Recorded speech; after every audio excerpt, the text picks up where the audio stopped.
80 000 francs. Il y a 20 ans.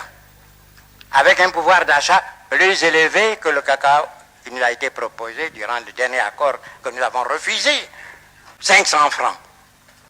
Nous sommes les plus faibles. Après des mois et des mois de discussion, non pas seulement au niveau du marché commun, mais il s'agit d'un problème mondial, donc au niveau de la CUNCED. Nos propositions ont été refusées. Les grands courtiers ont imposé leur prix.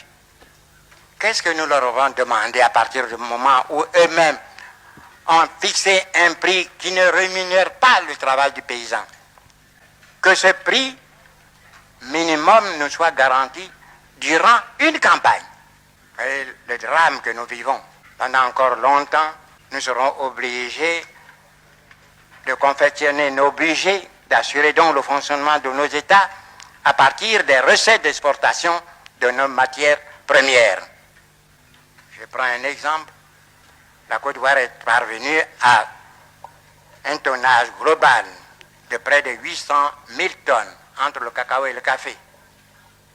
Il y a 2 ans, on nous payait au minimum 1000 francs le kilo, soit une recette de 800 milliards.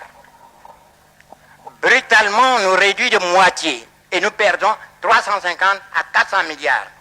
Quel est le pays industrialisé qui, voyant ses recettes diminuer de moitié, pourrait fonctionner sans qu'il y ait de plus grave ne se produise dans le pays? Voilà la situation. Quel remède?